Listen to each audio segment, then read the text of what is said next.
Hello, my friends. Welcome to The Awakening with Two Priests. I'm Che. Here we gather in the quiet space between science and soul with Reverend Canon Sue-Ann Ward and the Venerable Jeff Ward, partners in ministry and in life.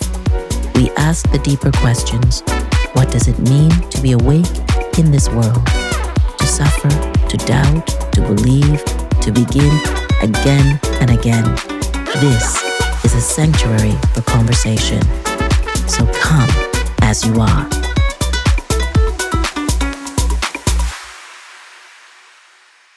Hello, everyone. Welcome to Awakening with the Wards.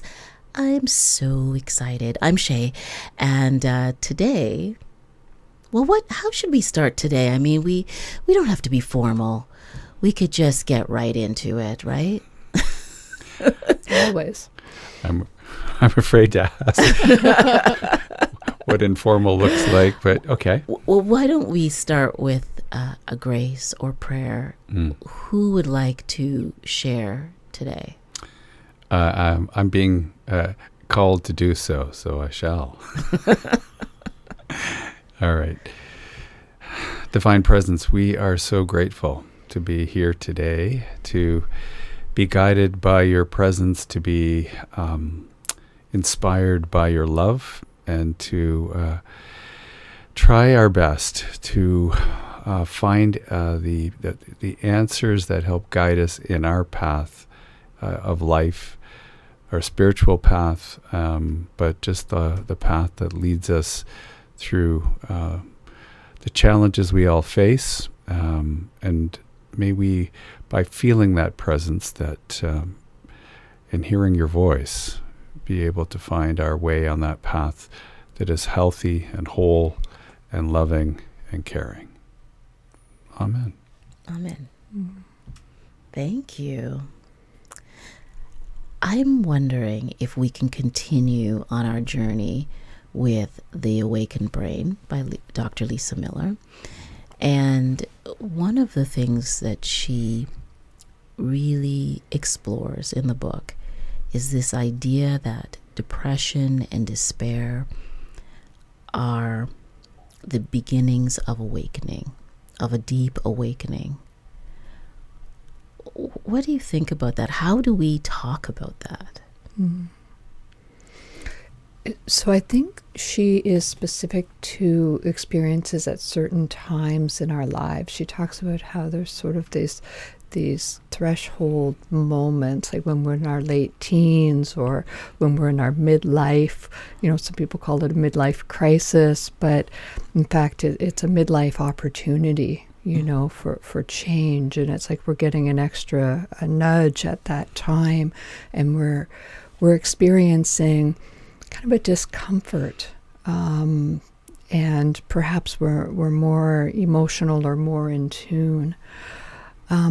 But I think it's about how people who have spiritual practices and a sense of community and belonging and a connection to the transcendent make sense of challenging times.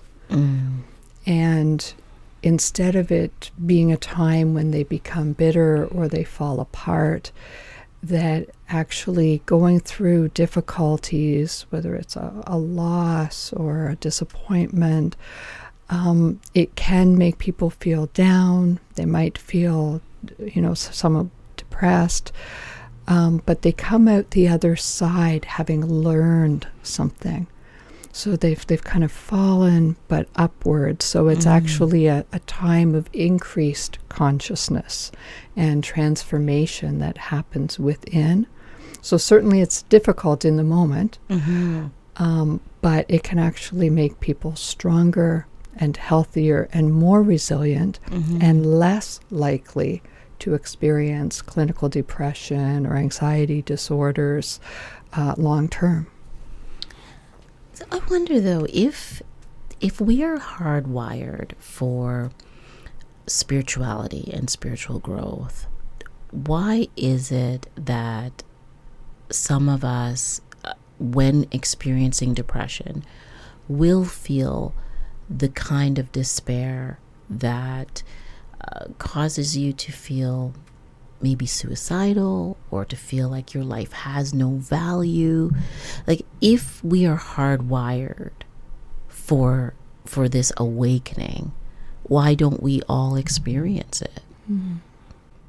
Do you want to take this one? Or? Well, how about I take a stab and then you can fix it after I finish? I would, I think when people are, let me put it this way. Dr. Lisa Miller talks about, when we get stuck in our achieving awareness, we can definitely fall into despair, because we can get that sense that we can never achieve enough. Mm-hmm. Or we achieve that next step, but then someone gives us the next step and the next step. We've talked often about people in our lives who are struggling, and their struggle is because they can't figure out what they should do next, or the people around them, they believe, are telling them that they should take a certain path that maybe doesn't feel right for them. And I think when we talk about people who are in despair, they are desperate. And I think as we get older, we might be more open to our awakened awareness, in other words, something spiritual, because we are desperate.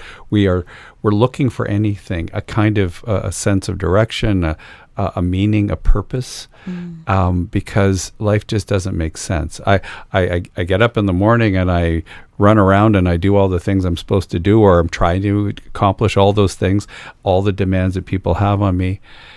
I can't seem to accomplish them all, but I also have that sense there's got to be something more, right? It can't just be, the hamster wheel, right? I just keep going round and round and round and keep trying to accomplish and never fully achieving.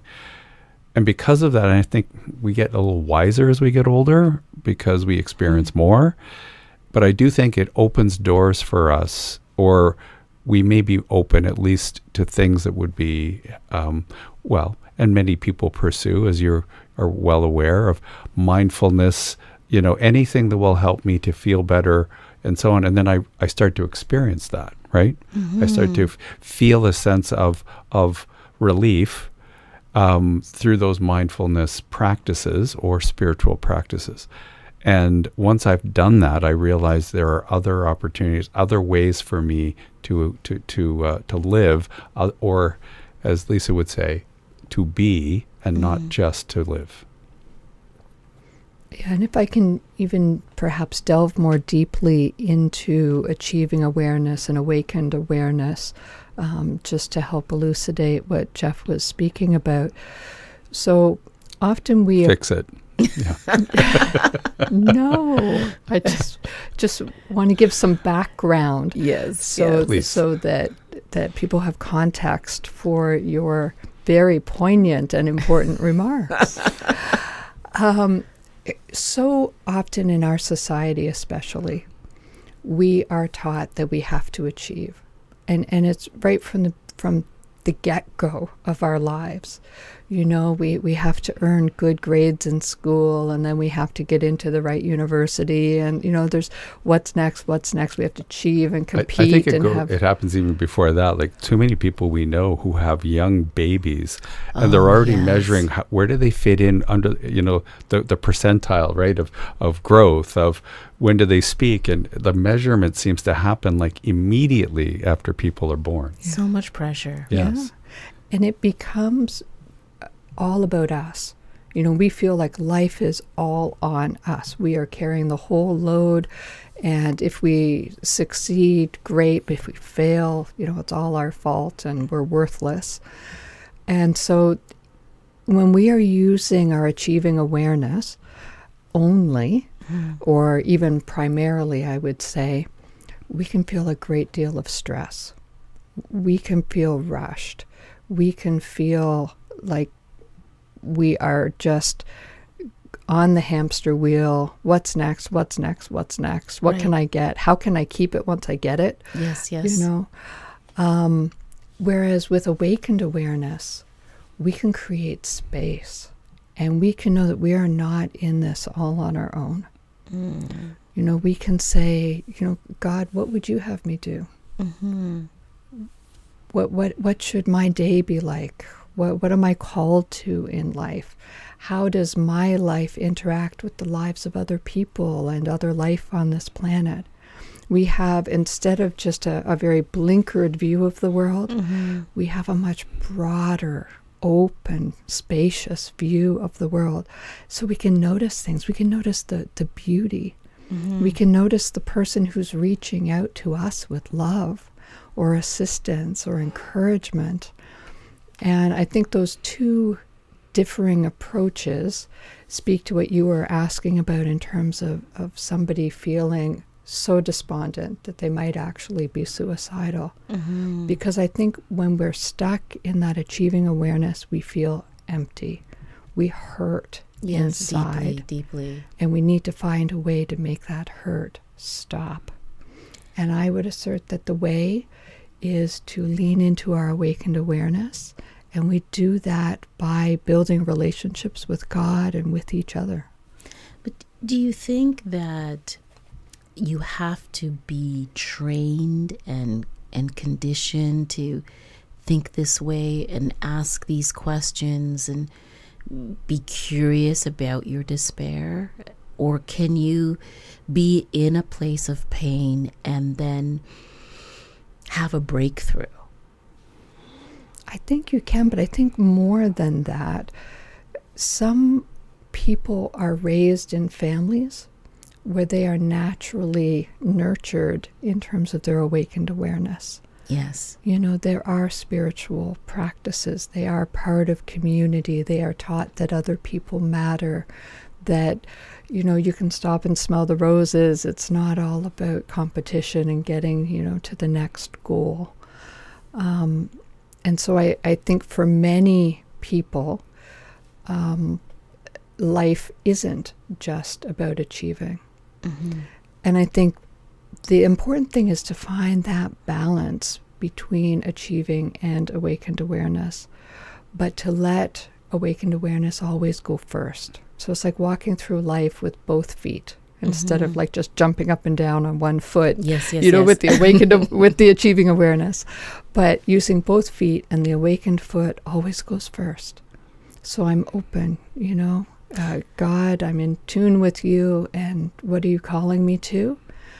That's what you're calling me to. Now I'm engaging my achieving awareness to move in that direction. But even as I'm doing that, I'm still open, because sometimes the path turns and twists, and new people and new things are evident for us. Constantly.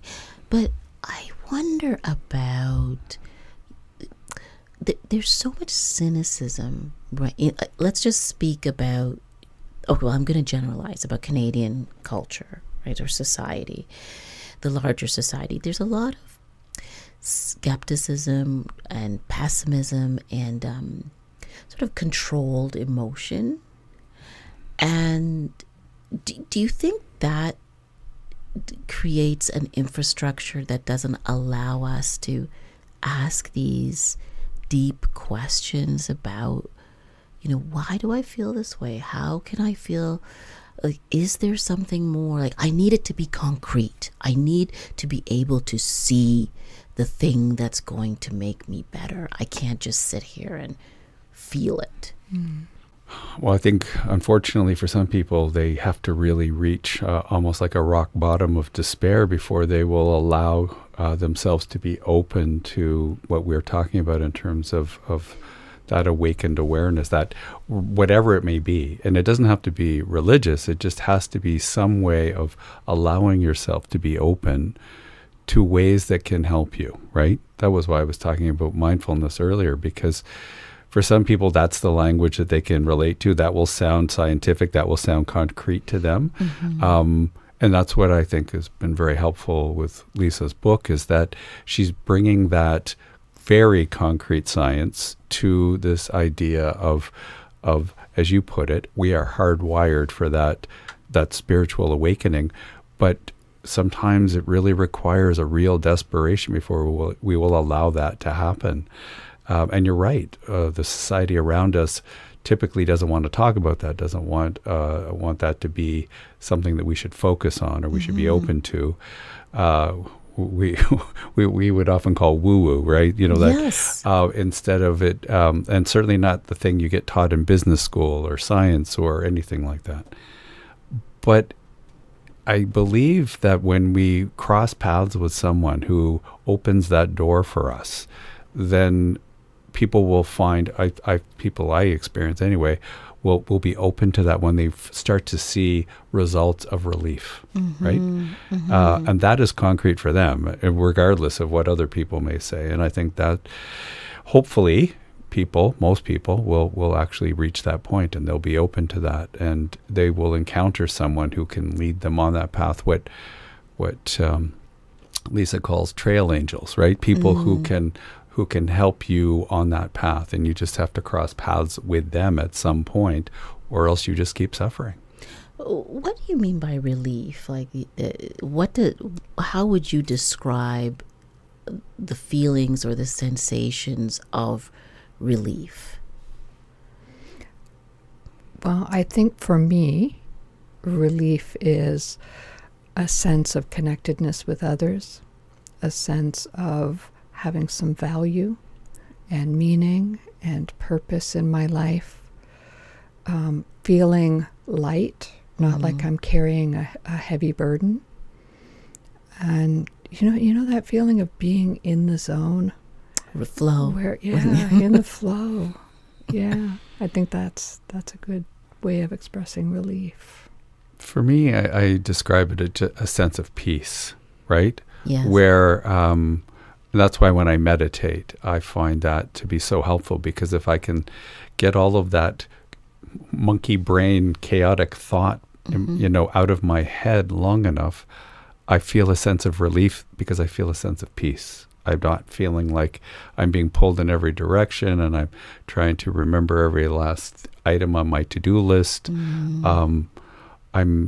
I'm open to just the sensations of what is going on around me, which is why it's so wonderful to go for long walks, in a big park somewhere where I can just relate to nature and just, feel that sense of that world around me, but not all the things that push at me and pull at me, every day. Do you think that when you are going through an experience of depression or deep sadness, that's the time when you have to maybe also question not just the depression, but what is the spiritual meaning? Like, is that the time to say, is this a spiritual crisis that I'm experiencing, this deep depression? Because some may say that's not a good question, because it's not, like, depression is a clinical, what's the right word?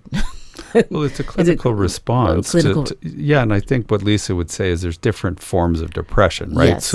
So chemically, exactly. A basis, in which case, medication is the most helpful response sometimes to that. But when it comes to, life's experiences or trauma or things like that, then I think she would say this awareness, this awakened awareness we're talking about, and the spiritual experiences are probably the most helpful way to deal with it. But you have to be open to it, and you have to allow yourself to experience that. And if someone can convince you to give it a try as a means of therapy, and you do experience that relief, then you can realize that, hey, there is something to this. Well, what if you decide, someone's listening to this podcast and they decide, oh, I never thought about a priest as someone I could speak to about my depression or my anxiety. And then they go and they seek someone out. But that person does not have the knowing about the relationship between, your faith and spiritual pursuits and depression. They are equipped on the religious side, but in terms of, those tentacles of understanding that depression is a suffering, they may not have that understanding. So they don't get what they want from that person. What do they do? Like, is there like what should you do? Like, if you go to a church and you feel like, I feel rejected here. I don't feel like I fit here, or I don't feel like this person understands me. What should they do? They should go and see Sue-Ann. Or you. I think the best thing we can do when we feel down is to go and help somebody else. I really think that is a spiritual practice. I think that is the most healing thing. When we are connecting with somebody else and giving of ourselves to somebody else, we have a sense of worth. We have a sense of being part of something bigger, of making somebody else's life better, which feels so good, And I think that generosity of spirit is healing for me when I'm feeling down, for anyone when we're feeling down. So I don't know that it's always about, somebody else needing to have the answers. I think the answer is go help someone. Lisa talks about it in formal terms. The way she talks about it is altruism. But she says that just like we are wired for spirituality, she says we're also wired for altruism. And so I know it can be really hard when you're feeling really down or truly depressed. And you have no energy. Yeah, and to say, I'll go and help somebody. But even the smallest actions can make a difference. And somehow we are wired that when we do that, we actually feel better. And so, as Sue-Ann said, and it can start feeding on itself. So the more I help, the better I feel. And that is one way for people to pull themselves, not to pull themselves, but to benefit and to feel some relief from that despair. And we only have to do one thing, right? Like, what do you mean by that? We only have to do one thing. So sometimes, especially when we're feeling like we're carrying a heavy load or we don't have the energy, we feel like, oh, I can't do that. It's too big, right? There's all these things that I would have to do in order to be able to go out and help somebody. But we just have to do one thing at a time, because we almost always feel like we could just do one thing. And we do that one thing, and then we can do one other thing, and then one other thing, and one other thing. And then we've done something amazing, and we've made a connection with somebody else. Right. And we've seen the divine in them. Do you think it makes us less lonely when we do? Definitely. Mm-hmm. Yeah. And loneliness, that is a huge disease in our society today. Why do you think that is? Why do you think we, as a society where we've got so much information and people have so many different ways to connect, and then we get to see all these examples of what connection looks like, but yet people are more lonely now than, or at least they're reporting that they're more lonely now than ever before? People need, though, connections that we don't get through, and I know we're doing this podcast, so apologies in advance, but it doesn't just come through electronic means and virtual means and social media, and yet that's kind of where we keep moving toward more and more instead of human connection. And that's why, as Sue-Ann was saying, just do what you can do. I know that sounds maybe trite, but find the thing you can actually do. So I don't have the energy to do, all these other things, but I could just do this one thing. And sometimes that's simply just being present with somebody else, but it makes a difference to them. If you're not in a place where you think you can have deep conversations with someone right now, then go and visit somebody who isn't able to communicate very well. Like go to a nursing home or something and just spend time with somebody. It matters to them. It makes a difference to them, and it can help you too. But start small, but just do the things you can do. But I think that just staying in place, you're just going to move lower and lower, deeper and deeper into despair. Well then, as spiritual leaders, do you ever feel lonely? Honestly, I think I don't. I feel very fortunate in that I have a wonderful partner in life. I have a big family, good people, and a huge church family. So I feel that I'm really buoyed by a community of support. But I do know many people who feel lonely. Mm-hmm. And it seems like the bigger the town, maybe the more lonely we feel. Like it seems like in a smaller town, a smaller community, people talk to each other. They have to rely on each other more. But I find, we live in Oakville, and I don't know most of the neighbors on our street. Like, what a weird thing that we live so close to people and we don't know them. And so many people, they, pull into their garage and, the door goes down and they go in the house through the little door straight into the house. So they don't say hello to anybody. No, especially since the pandemic. Right. Yeah. But I think, you can have a desire to be alone and need to be alone and not be lonely. But you can also be lonely because you're with people or surrounded by people that you are not feeling connected or grounded with. Yeah. We often talk about loneliness or being alone versus solitude. So I can choose to be alone, and I'd love to do that. So walking a labyrinth, for instance, and I can do that on my own, and I can be at one with God, not feel alone, but I can be in solitude, right? Or I can pray contemplatively and do that in solitude, alone, by myself. Yes. But I don't feel lonely, partly because of what Sue-Ann was talking about. I mean, being part of a community of spiritual people, it's really hard to feel lonely when you're part of that community.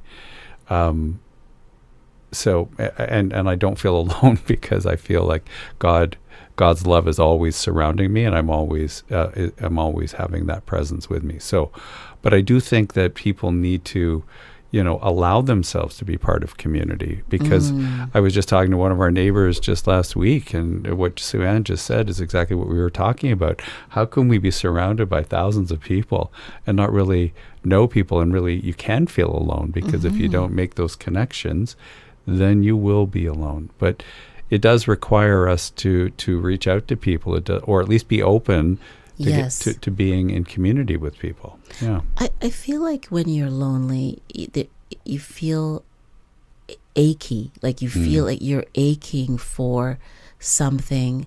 I remember the first time I ever felt alone, like I can remember distinctly, or I felt lonely, was when I was about 11. And, my parents were divorced. I didn't grow up with my dad being present.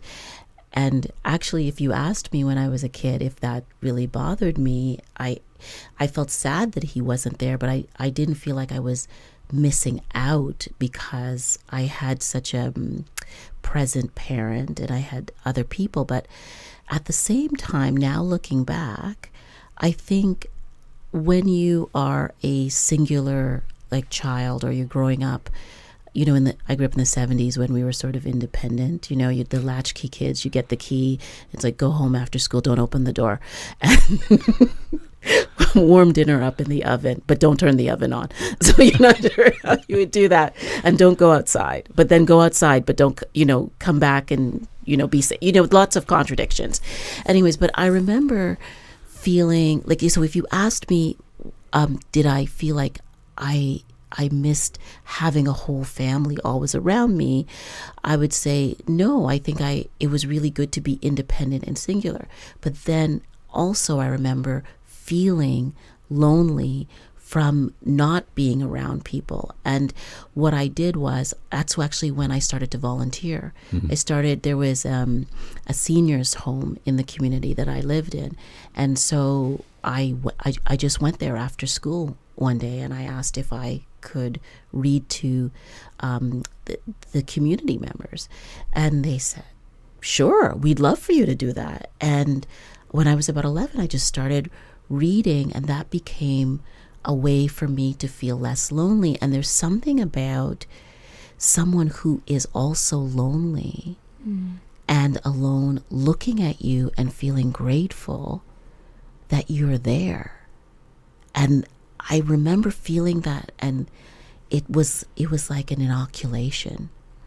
Oh, this is what I do when I feel lonely. I give myself or I give, not give myself, but, I give of something of myself. And then that became part of my spiritual practice. Yes. Yes.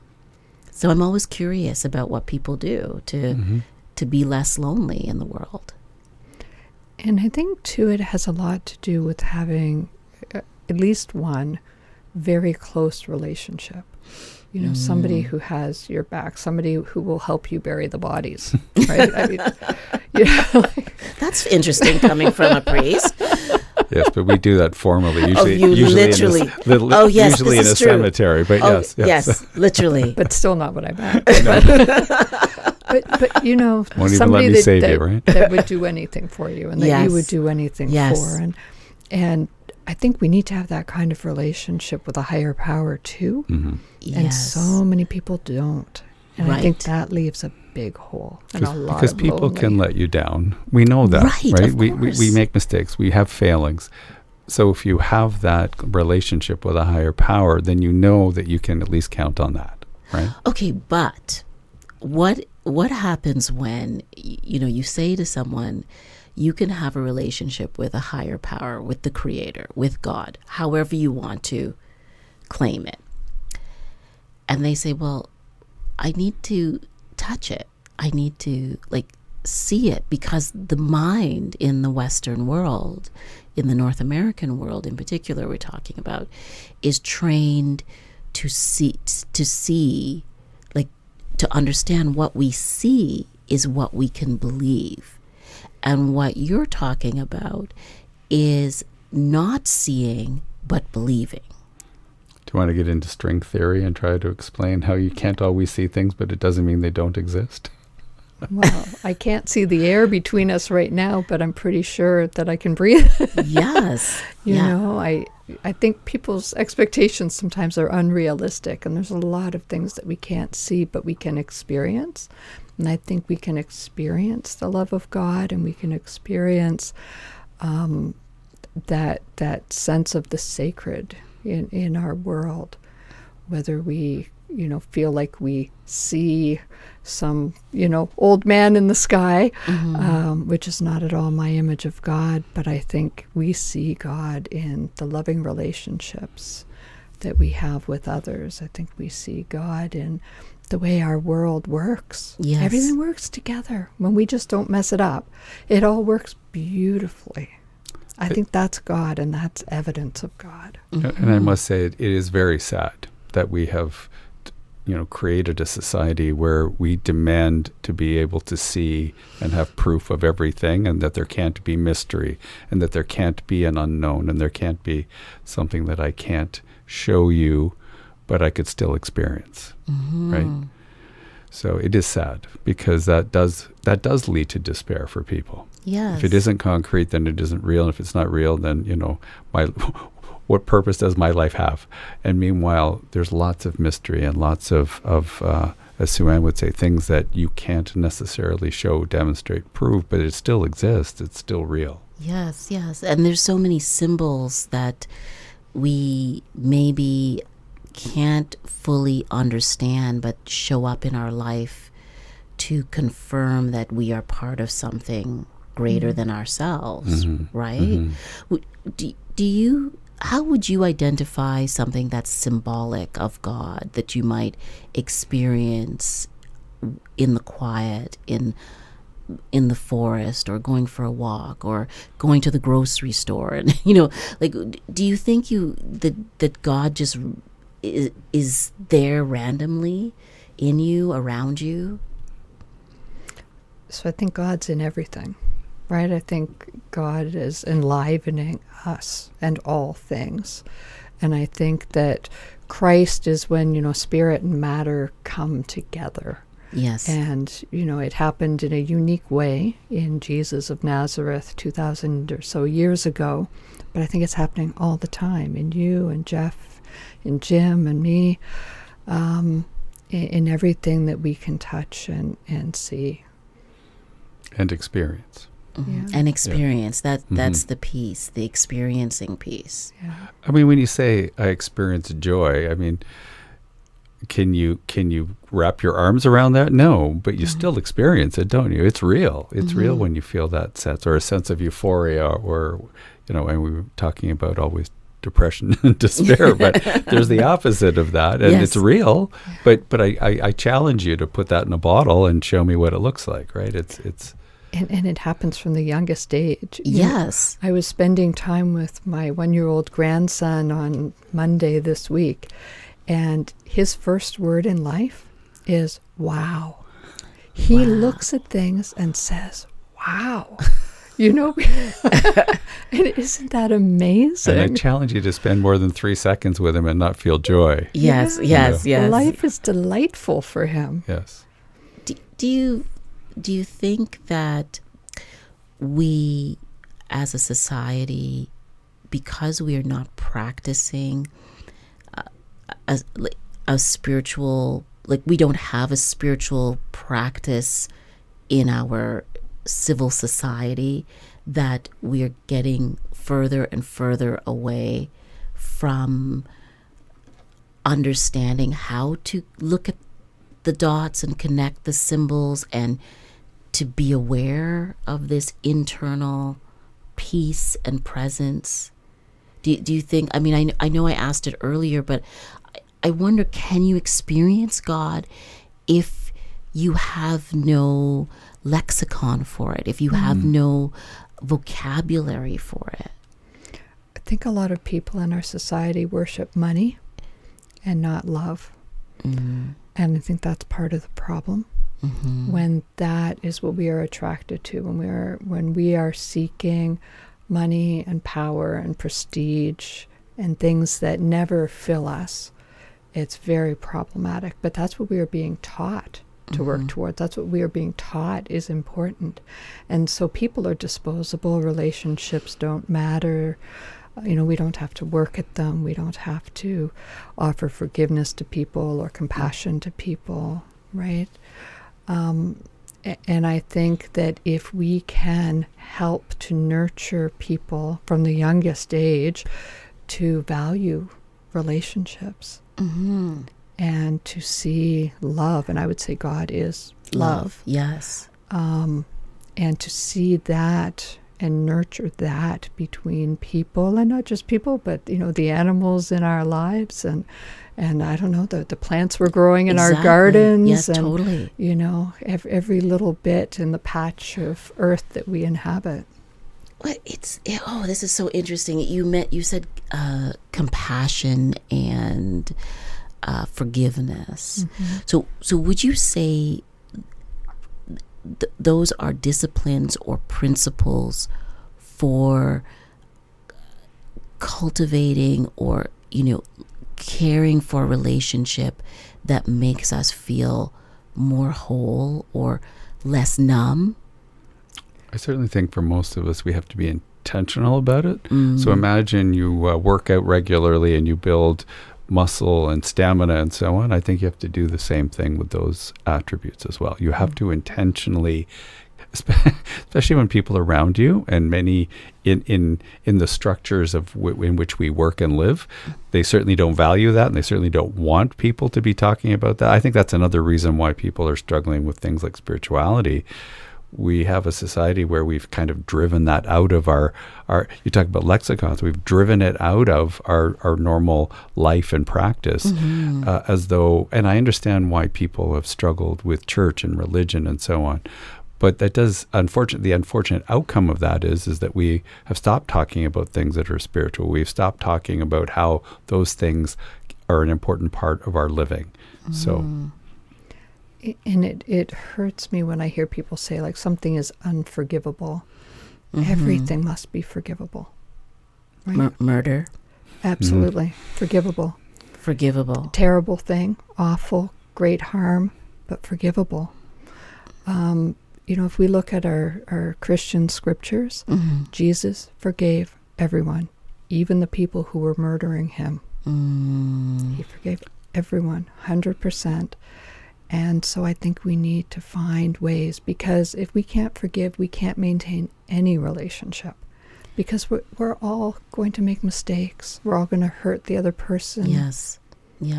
And there's I believe there's a difference between, forgive. You can forgive and not forget. You can forgive and not say, I'm going to continue to allow myself to be injured by someone who wants to keep injuring me, right? Right. So, and that, because what Jesus taught us was that when I'm not forgiving, I'm the one carrying the burden. Yes. Right? And so I carry that, I keep carrying it. So if I want to be released of that burden, then I have to forgive.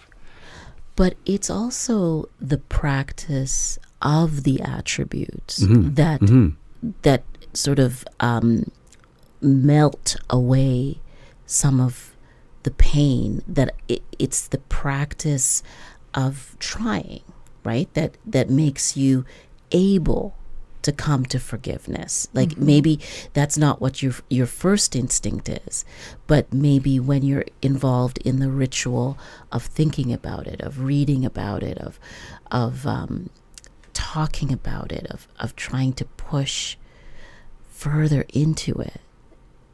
Do you think that's what gets you to a place where you start to feel like, okay, this is the natural outgrowth? And making it just part of your life, right? Forgiving the small things teaches us how good it feels and how successful we have been at maintaining a relationship. And so we can then deal with the bigger and bigger things and know how to respond to them in emotionally mature ways. I wonder, though,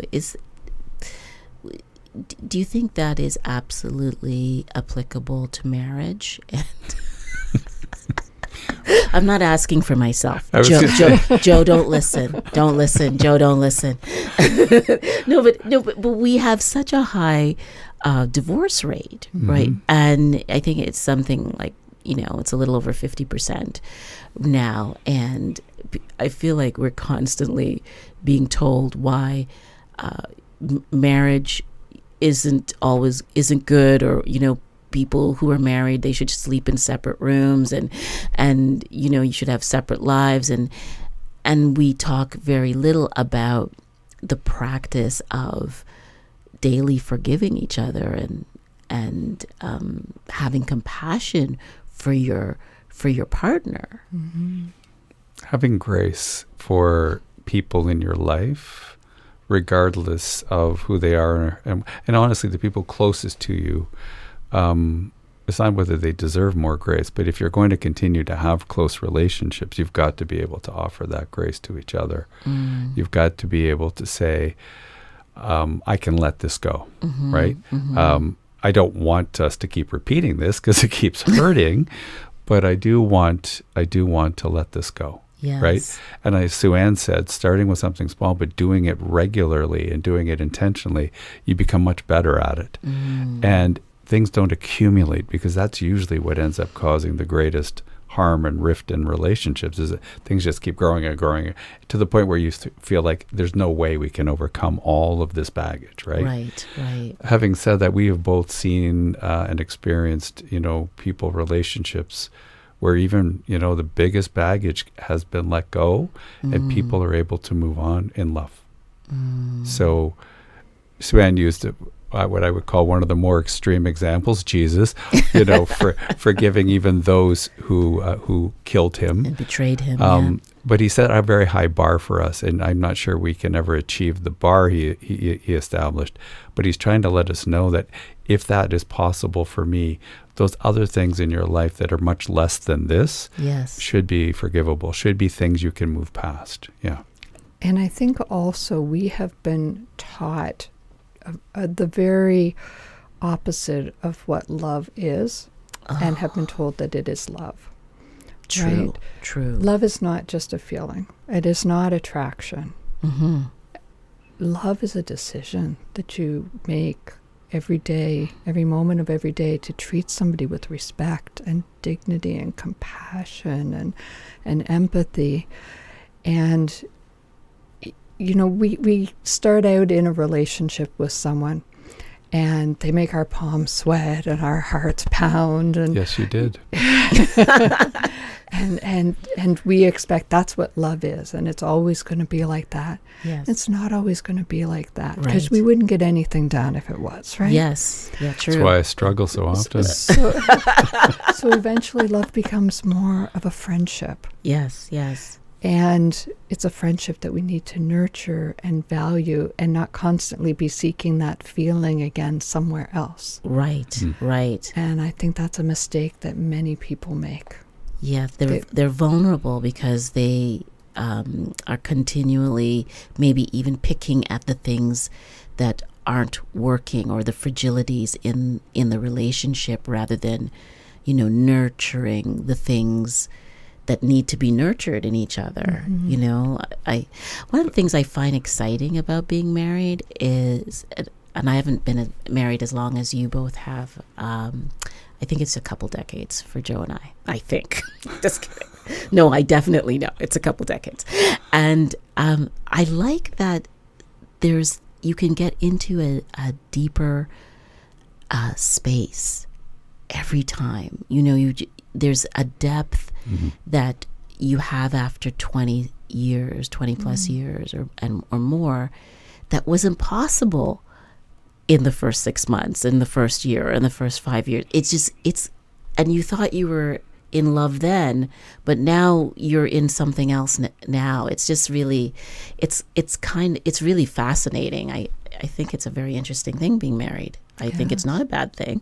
I think it's a beautiful thing. I think deep relationship is not a bad thing ever. Having a devoted, committed partner can be so important. And when that is truly the case is when you really are having a real struggle in life. Yeah. Whether it's a job, or whether it's health issues, or whatever it might be, having somebody that is, Sue-Ann said, has your back, or is just walking every step with you, can mean more than anything to people. So I think, nurturing that and continuing to make sure that is something that is going to be, flourishing and living on. Doesn't mean, by the way, that you can't still have romance after, 30 years together or 40 years together. I see people, in my life who have been married for over 60 years, and they still have great, passion for one another. Yes. But there's also a depth of care and compassion that supersedes whether there is that deep romance, right? And it matters more to people, especially the older you get, to just know you've got somebody in your corner and somebody who is always going to be there for you. But that requires that sense of forgiveness on a regular basis, right? If you just keep holding out, or keeping score, which is another of the achieving awareness thing, right? Instead, you've just got to be able to let things go and be able to say, my relationship is more important than whether I win that particular argument. So your partners in life and partners in ministry, what comes before your marriage? Does God and your relationship with this divine come before or after?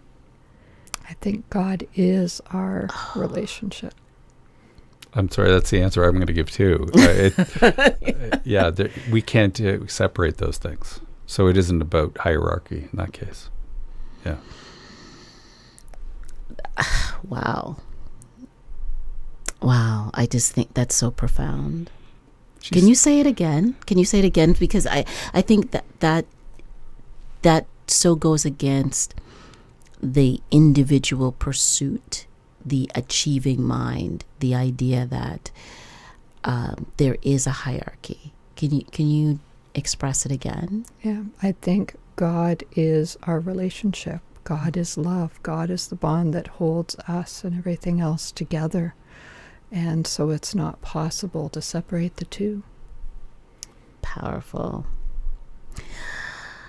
Why don't we say a prayer and a grace to end our session together, and Okay. on that note, because I just feel like that's... How about a blessing? A blessing. I think a blessing would be good. Okay. I'll Yes. share my favorite blessing. May our journey in life shine with a star's delight. May our days and our years weave together a wondrous tapestry. And may our unfolding story dance with the grace of every blessing. Always and ever may we rest in God. Always and ever may God rest in us. Amen. Amen. Thank you. Thank you so much. Well, friends, thank you for being with us. If this stirred something in you, share the episode and subscribe. The path of awakening isn't linear. It's layered, lived, and often lonely. But you are not alone. We'll meet you in the stillness, in our prayers. We'll meet you in the questions. And until next time, stay compassionate, stay open, stay awake.